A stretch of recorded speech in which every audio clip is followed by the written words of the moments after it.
Hello, everybody. Scott Golden here with the Wrestling Challenge Review Series. We've got over 20 episodes up. Hopefully, going to get to a bunch more, but who knows what I can find. Anyway, this one is the 13th of June, 1987. A couple months after WrestleMania 3, the biggest WrestleMania of all time, in my view. I know lots of people say 17, but to me, that was more a sports entertainment WrestleMania.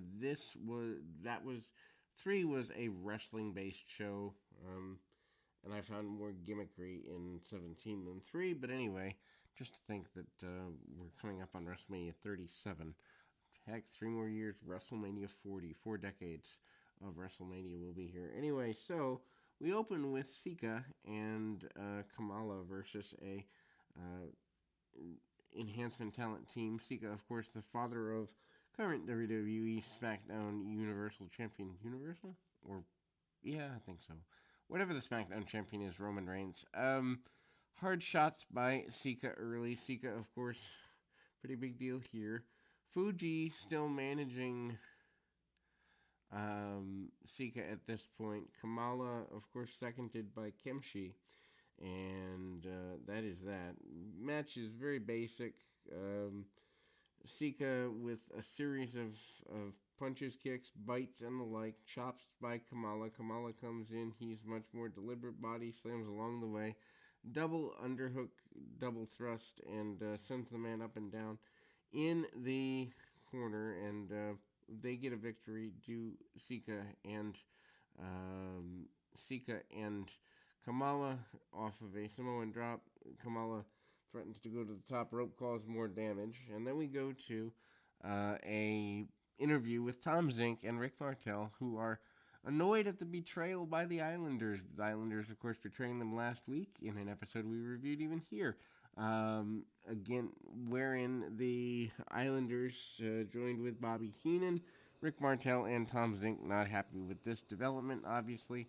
Who would be if you're a babyface? Speaking of new baby faces, a struggling and newly formed Brutus the Barber Beefcake in purple trunks with stars on them. In an enhancement match, he does some strutting and all of that. Doesn't really find the character till more towards the end of the year, I'd say. By November Survivor Series, he's found who the barber is, but I don't think he's found it here in June. Still trying to find it. Still trying to get after it, and he's got some heel-ish tendencies even here, but who can blame him? He's been a heel for the last 3 years. Super quick match, less than 2 minutes, ending with a sleeper from Beefcake. He does the haircut deal, and the fans are delighted. We go to Mean Gene Okerlund in kind of what is the predecessor to the event center. He's with the Killer Bees. They're talking about wanting to fight the Hart Foundation, among other teams, talking about being at their best in that they can possibly be over the next little while, talking about being a team that works together, stays together, sticks together, no pun intended, being bees, honey, sticky, anyway. Killer Khan, who's here, I think for the second time, because he was in 81, 82, something like that, with the Andre the Giant broken ankle run. But Killer Khan is here. He's doing kind of the sumo thing, of course, managed by Mr. Fuji. Punch, kick, chop, chop, and a lot of basic stuff here. Khan, of course, doesn't really have nearly the run he has the last time. Hits a headbutt, doesn't really get what he wants on it. Continues to go for some pretty rough stuff, including a backbreaker that looks pretty brutal, and then goes to the top rope, hitting a knee drop and getting a victory for his trouble. We go back to Mean Gene, who's interviewing people again this time. Brings out the Slickster, who manages now Butch Reed and the One Man Gang. One Man Gang, 400 pounds. Gang basically says that he's looking to take on anybody, including but not limited to Hulk Hogan. Says there's no real competition in the World Wrestling Federation for someone his size and strength, and goes about his business. Then we go to in another enhancement match, a Steve Lombardi, otherwise known as later the Brooklyn Brawler, match here as he faces off against the Junkyard Dog. Lombardi wearing purple, just a weird thing. Junkyard Dog at this point kind of fading out. I think he leaves by early 88, maybe even late 87 by November Survivor Series because he's not on the Survivor Series that year. Anyway, takes to the arm, goes right at him, and doesn't get all he wants on that. Of course, Dog's best work, many would say, is in Mid-South area. He slows down a step or two in the WWF, but makes better money. And after all, this is a business, and people should be able to provide for their families. Atomic drop by the Dog. Dog watches as Lombardi goes to the steel post, and then he hits a thump body slam, brings a few kids into the ring dancing with him, and the Junkyard Dog victorious, obviously. Miss Betsy, now the I guess support of one outlaw, Ron Bass. He brings the bullwhip out and says that its name is Miss Betsy, and he's going to cause as much trouble as he can.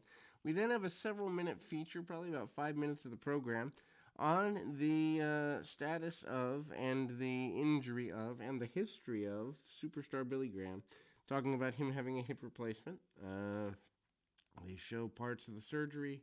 They show the grafting that's necessary.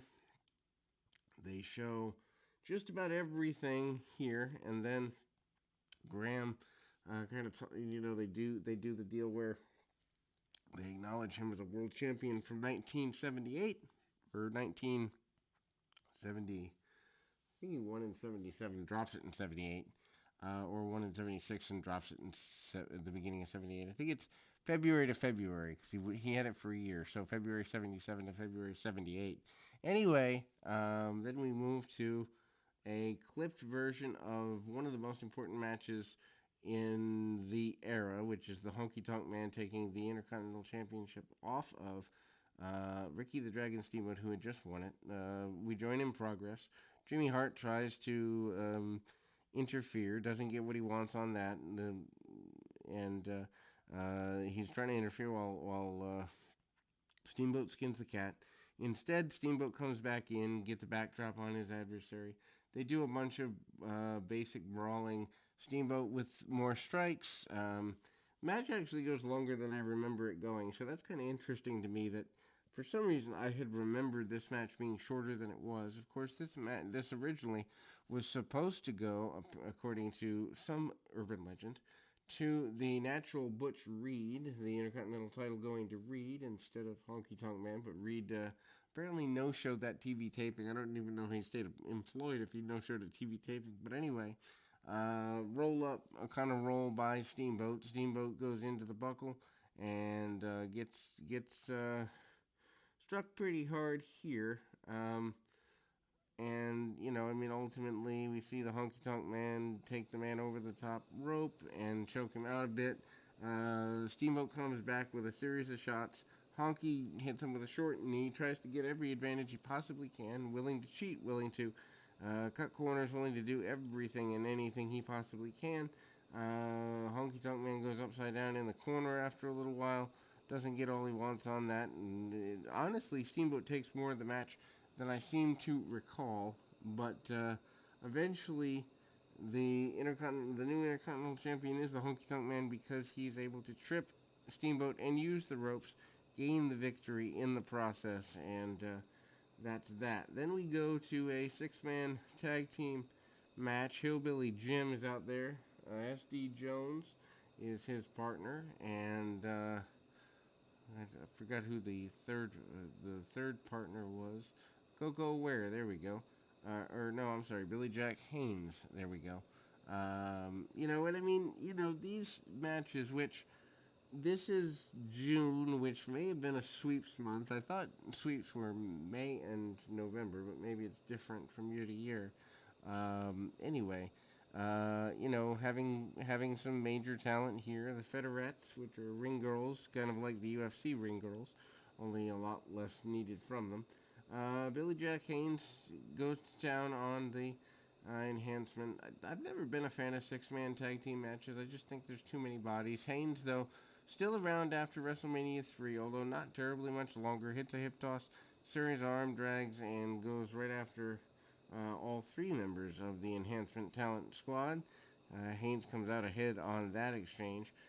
There is a battering ram with the three baby faces and the three heels. The match kind of goes into a cluster mess for a enhancement talent type match. Morocco in there.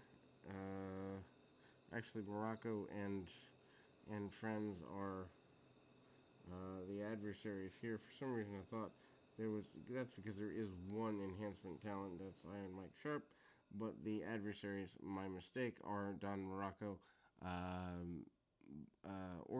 Bob Orton, and Iron Mike Sharp. The reason I got confused is because Sharp did a good bit of stuff there. Anyway, again, all six guys in the ring, battering rams in the corner on the big man, and kind of the match just feels very clunky.